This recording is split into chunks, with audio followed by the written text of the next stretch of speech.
Olá, tudo bem? Dando continuidade às nossas aulas. Há umas semanas atrás eu indiquei a vocês uns vídeos falando sobre formação do universo, formação da Terra e das placas tectônicas, portanto, dos continentes, né? Então hoje é mais uma revisão. Então eu vou falar um pouquinho mais rápido e reforço a vocês, quem não assistiu, dá uma olhadinha lá nos vídeos e pesquisar um pouco mais. Tem muita coisa interessante sobre esses assuntos no próprio YouTube, na internet e em vários lugares. Então, eu gosto muito de dar essa aula presencial, né? Porque aí estimula todo um debate, todo um diálogo, questionamentos e tal. Infelizmente, devido às condições que nós estamos, a gente vai deixar isso para um outro momento, né? Mas aí, eu queria só reforçar o seguinte, que são temas polêmicos que sempre surgem. Big Bang. Você acreditando ou não, sempre tem assim questões religiosas ou de crenças ou questões pessoais. Essas teorias são teorias baseadas em fatos científicos, né?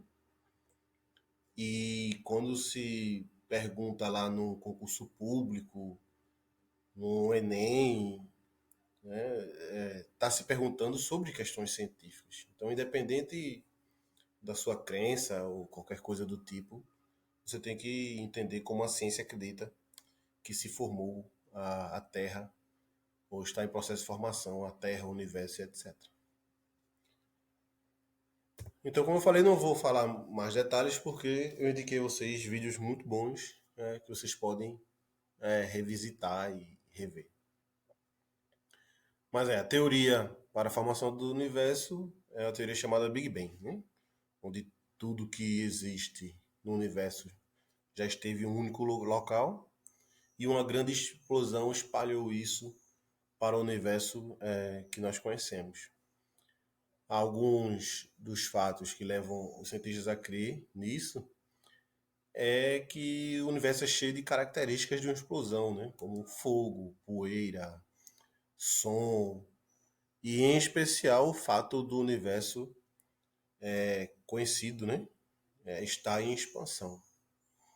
Então é como se todas as galáxias e o próprio sistema solar estivessem se afastando, todos os objetos estivessem se afastando um do outro, né? Como se estivesse num movimento de expansão. Então essa é a teoria do Big Bang, a teoria da formação do universo. Portanto, a Terra também surgiu dessa explosão e o universo aproximadamente 13 bilhões de anos, a Terra 4,5 bilhões de anos surge como uma imensa bola de fogo. E essa imensa bola de fogo vai passar por um processo de resfriamento. Esse resfriamento faz com que a Terra esfrie, claro, de fora para dentro, um processo muito lento, mas um processo que forma a crosta terrestre, a litosfera, a parte rochosa, né, onde nós vivemos.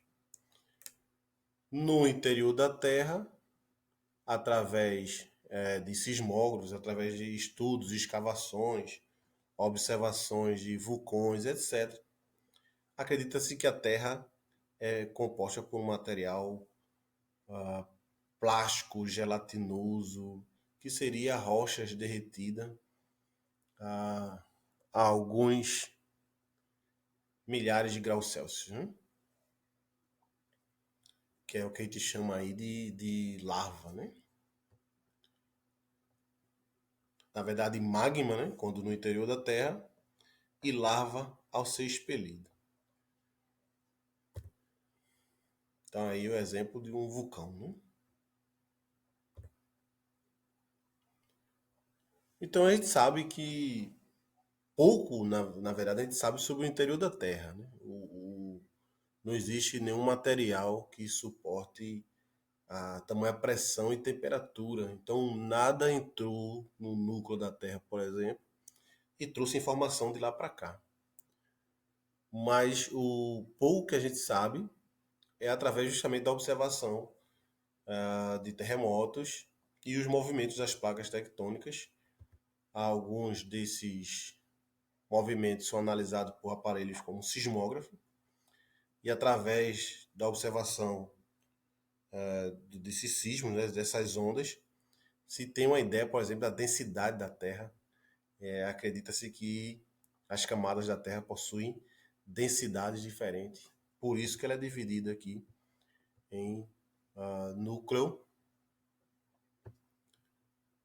manto inferior e manto superior e a litosfera. Né?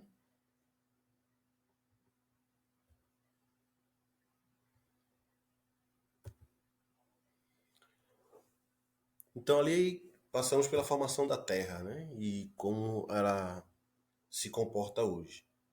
E os continentes, como se formaram? Então, as primeiras teorias, ou as mais aceitas, né, para a formação dos continentes, acredita que naquele processo de resfriamento, há 250 milhões de anos, a Terra era aproximadamente assim. Né? Todos os continentes se encontravam juntos e esse continente deu-se o nome de Pangeia.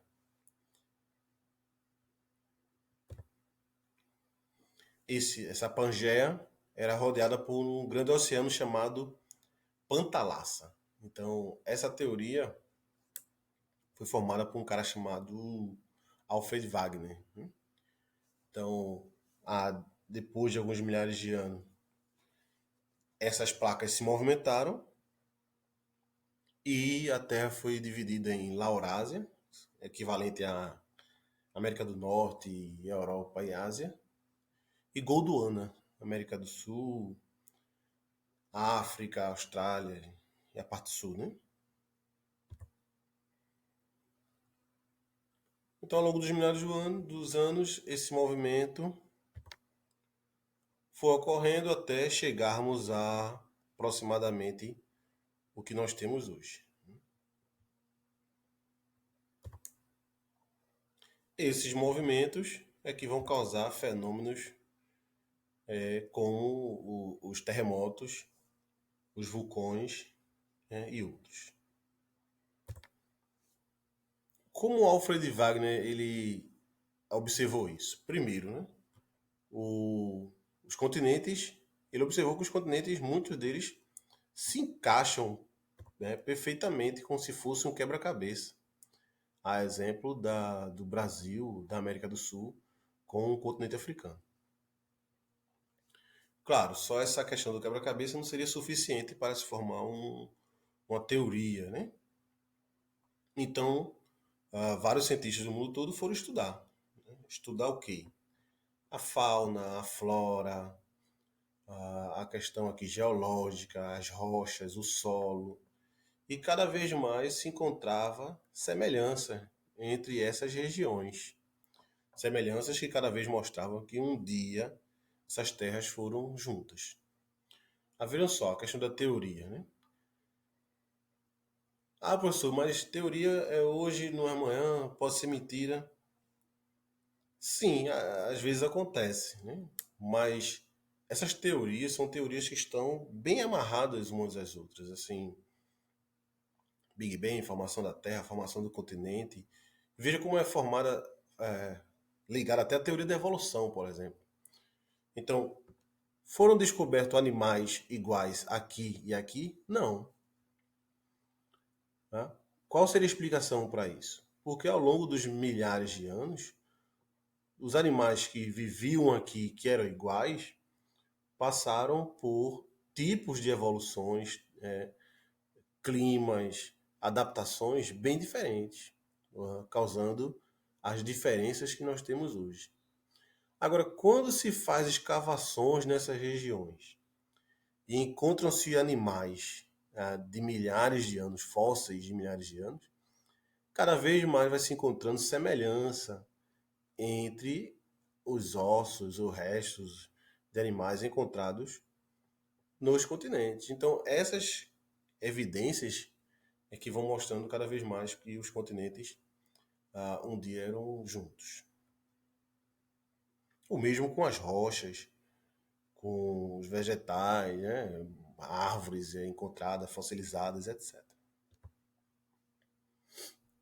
Então, mais uma vez, né? Crosta, manto e núcleo.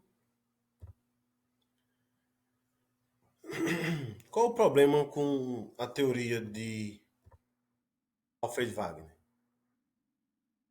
Ele conseguiu explicar tudo isso que eu acabei de falar, mas ele morreu sem explicar como grandes massas continentais se movimentam.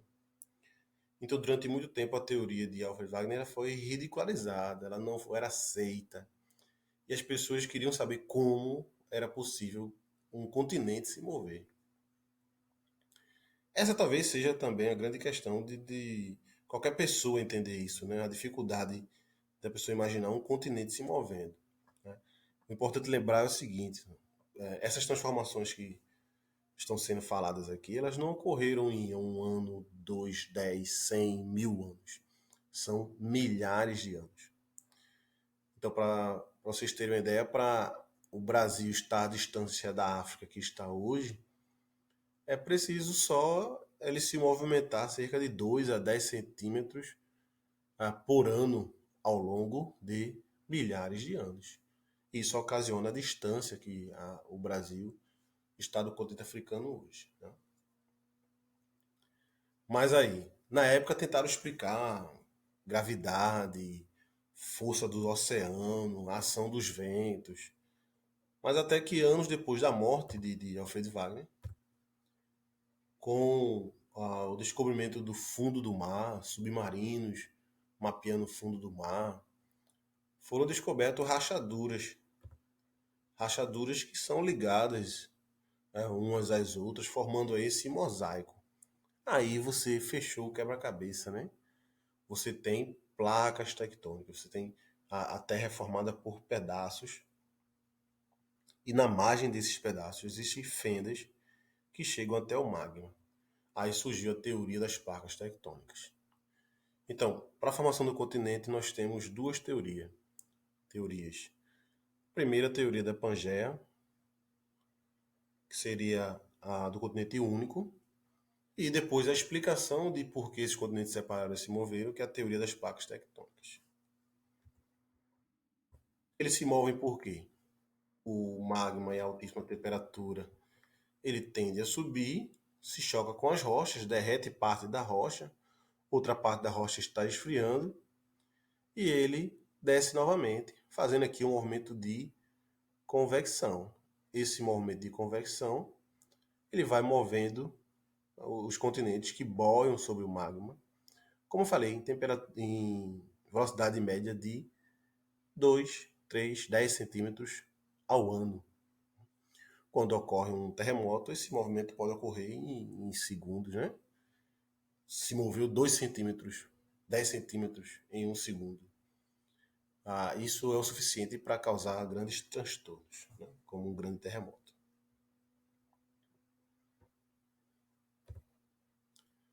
Então, aí as placas grandes, placas pequenas. Quando a América se separa da África, forma aqui no meio do Oceano Atlântico uma cadeia de montanhas, um dobramento, um enrugamento das margens dessas placas, chamada de cadeia meso-oceânica. Aqui é uma imagem da Islândia, né? País que é cortado por duas placas tectônicas. É um país que tem a maior quantidade de vulcões por metro quadrado. Ela é dividida que a placa da América do Norte e a placa euro-asiática.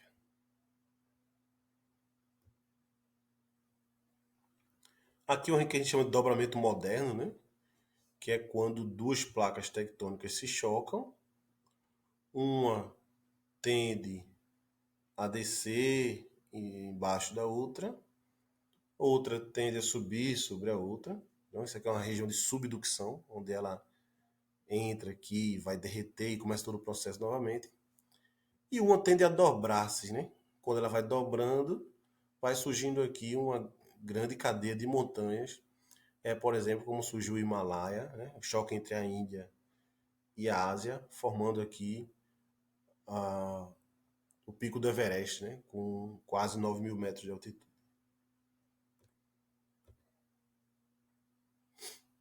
E aí seria um exemplo também.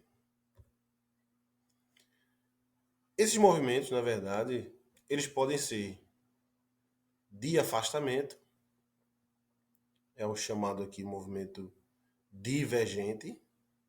Esse movimento surge em cadeias de montanhas um pouco mais baixas, terremotos menos violentos, mas surge o magma resfria, surge aqui o novo solo, como é, por exemplo, a cadeia mesoceânica do Atlântico, um solo mais recente do que os solos dessas regiões aqui que estão se afastando. Limite convergente é quando há o choque entre as placas tectônicas, surgindo aqui grandes terremotos e grandes cadeias de montanhas. E também há o limite transformante, que é o que as placas elas passam lateralmente umas das outras, relando, né, ao cisalhamento, transformando essa placa. Quer dizer, nem há a construção de um novo solo, nem há a destruição do solo por subducção, mas há uma transformação devido ao contato.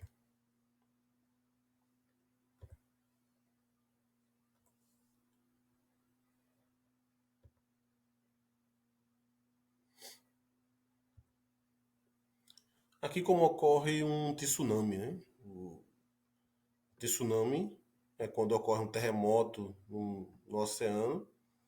Esse movimento da placa tectônica faz com que eleve uma grande coluna de água e essa coluna de água vai até o litoral, causando aí grandes estragos nas praias e às vezes causando grandes número de mortes, como aconteceu na região ali do Oceano Índico alguns anos atrás.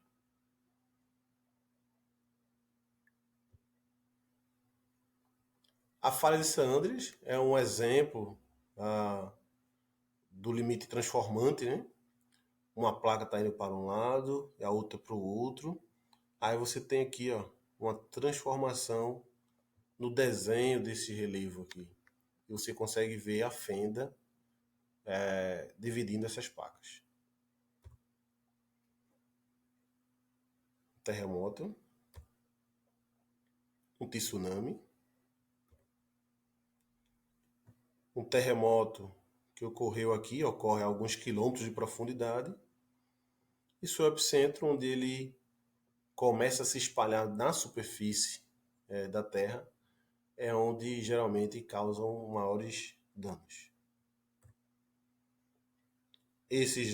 Essa intensidade é medida por um aparelho chamado sismógrafo. Aqui um vulcão em erupção. E aqui uma região entre México e Estados Unidos que provavelmente ao longo dos milhares de anos a ideia é essa fenda aumentar cada vez mais e essa região virar uma ilha, né? O que hoje aqui é uma península, uma quase ilha, um braço aqui, né, de terra em direção ao mar, vai se separar, se formando aqui uma grande ilha. E por hoje é só, pessoal. Quem não viu os vídeos anteriores, vejam lá os vídeos, dê uma revisada. São assuntos bastante interessantes, assuntos que caem muito em vestibulares, concursos e etc. Então vale a pena ficar antenado aí. Então, bons estudos, valeu, até mais.